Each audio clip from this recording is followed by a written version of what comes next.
Bonjour à tous, bienvenue dans notre matinale. Ce matin, j'aimerais parler avec vous de la toile pour peindre.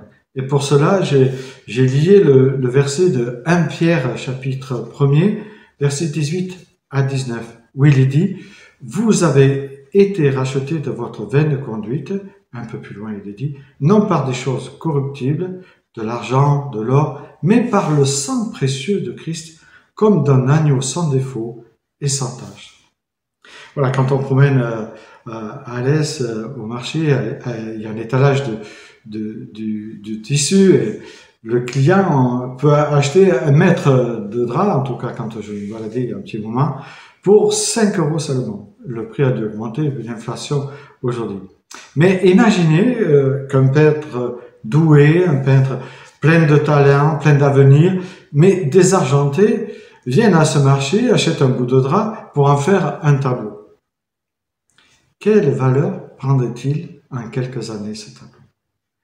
Mais pour cela, je prends cette histoire du tableau de Van Gogh en 1990. En 1990, le portrait du docteur Gachet s'est vendu en moins de 3 minutes à 82 millions de dollars. Pourtant, ce n'est qu'un morceau de tissu avec un peu de peinture, si j'ose dire. Voilà. Mais qu'est-ce qui fait la différence entre le drap si peu cher, à 5 € et ce tableau à 82 millions? Qu'est-ce qui en résulte de cela?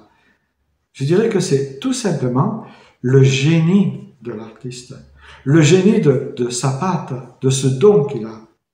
Et en regardant la création, si nous savons regarder la création avec des yeux contemplatifs, et ses créatures aussi, on peut voir l'immense patte de l'artiste qui est notre Seigneur, ce sage et puissant créateur.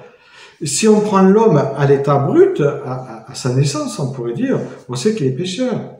La parole nous dit que nous ne valons pas grand-chose finalement. Et je prends Tite chapitre 3, verset 3, où il nous est dit « Car nous étions, nous aussi, autrefois, avant de rencontrer le Christ, insensés, désobéissants, égarés, asservis à diverses convoitises et voluptés, vivant dans le mal et dans la vie, haïssables, nous haïssant l'un l'autre. » Mais, je dirais, il a suffi au grand artiste qui est notre Dieu de mettre sa patte pour que le travail qu'il accomplit et qu'il poursuit en nous, nous donne cette immense valeur à laquelle il nous estime tant.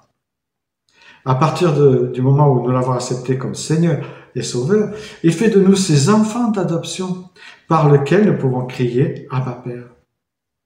C'est l'épître aux Romains 8, chapitre 8, verset 15 qui nous dit cela.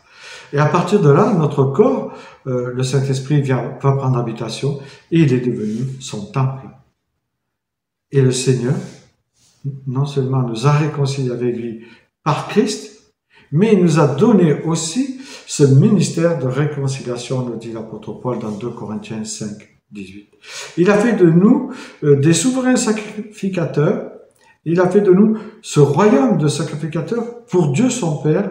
À lui soit la gloire et la puissance au siècle des siècles, nous dit Apocalypse 1,6. Alors, soyons prudents, ne méprisons pas une si magnifique œuvre. Souvenons-nous, ce n'est pas parce que je n'apprécie pas telle forme d'art que les tableaux relevant de ce courant ont moins de prix. Au contraire, parfois, même des tableaux que j'apprécie pas ont une valeur inestimable.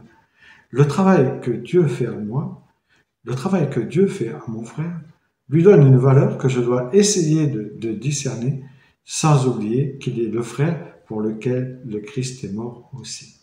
Bonne journée à chacune et chacun.